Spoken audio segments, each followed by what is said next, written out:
reading through thin curtains, I realized how close loneliness can sit beside kindness without making a sound. My suitcase was still unopened. My heart felt heavier than it had any right to be, and downstairs, a woman who barely knew me was already changing the direction of my life in ways I couldn't yet understand.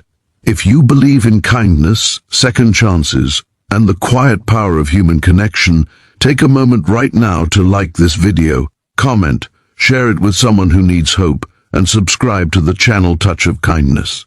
Stories like this exist because people still choose compassion.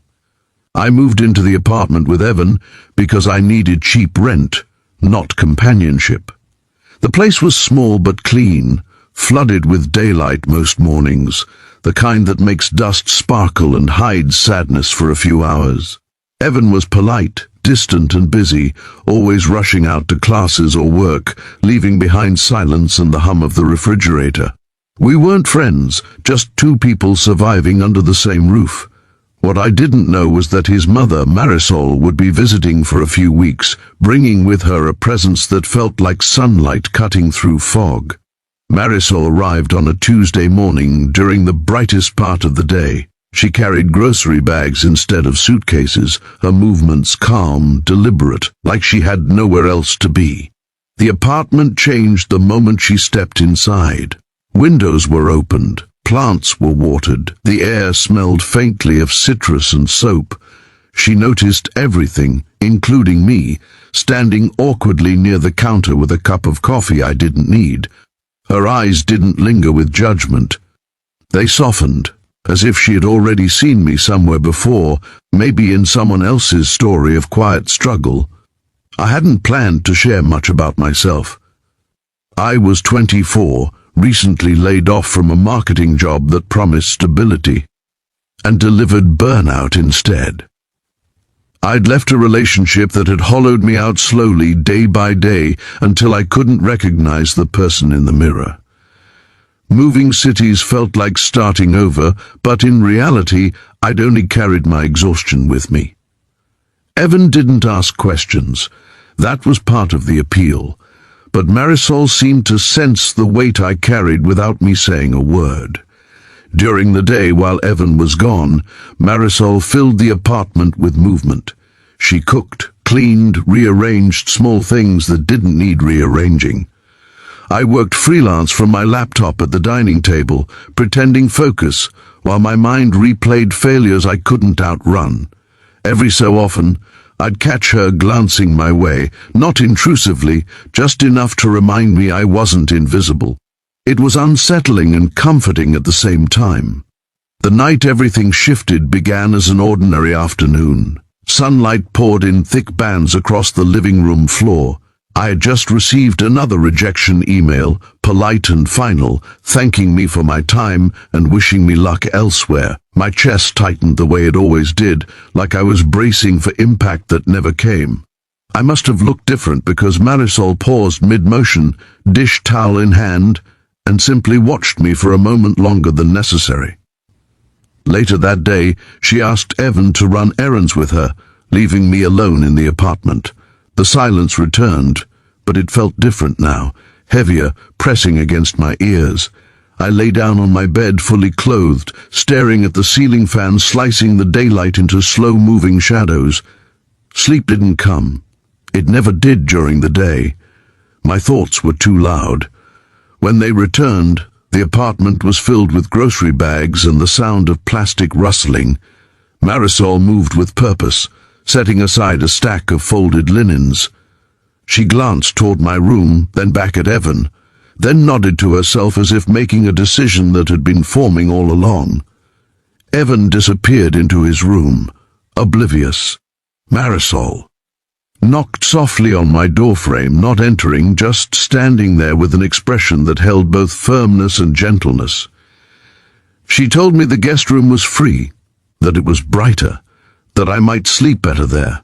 Her voice was calm, steady, but there was something else beneath it, something unspoken yet deeply felt. She stepped closer, lowered her voice, and said something that wasn't meant to cross distance. She said I didn't have to sleep alone, not in the way I had been, Not when there were people willing to hold space for me, even in silence. I didn't know how to respond. My throat tightened, and for a moment I was embarrassed by how close I felt to breaking apart. No one had said anything like that to me in years, not since before everything went wrong. I nodded, because nodding was all I could manage.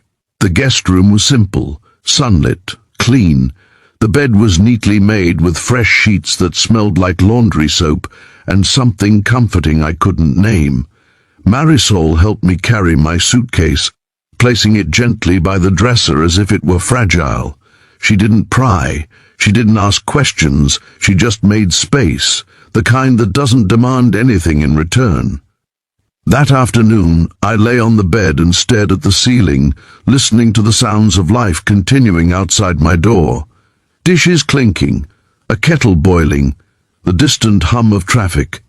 I cried quietly, not from sadness alone, but from the strange relief of being seen without explanation. The daylight softened as hours passed, but it never fully disappeared, lingering like a promise. Over the next few days, something inside me began to loosen.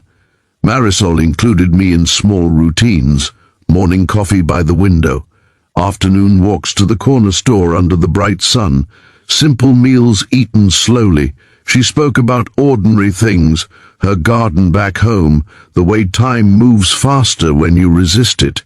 She never mentioned my struggles directly, yet every gesture acknowledged them.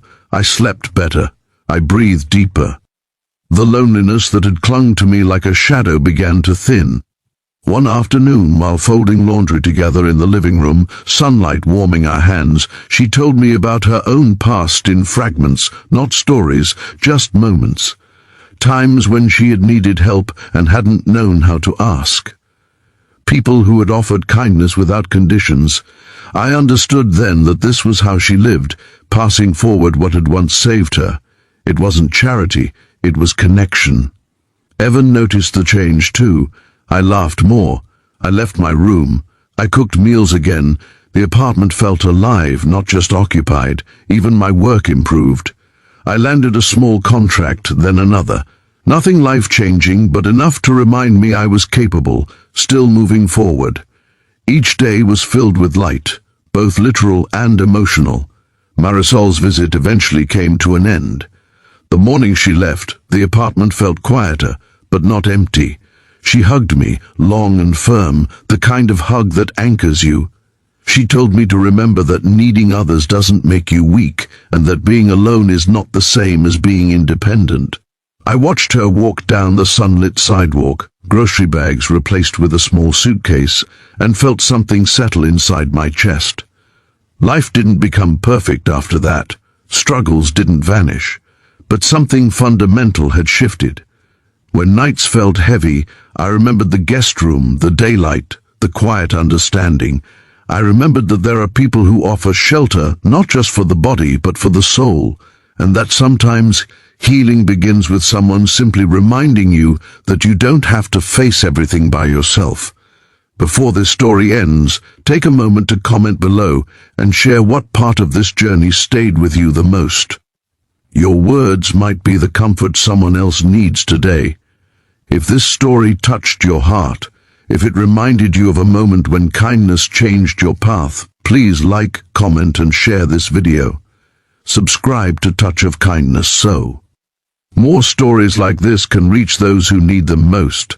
Sometimes, the smallest offers of care leave the deepest marks. And sometimes, all it takes to begin again is someone opening a door in the daylight and letting you rest.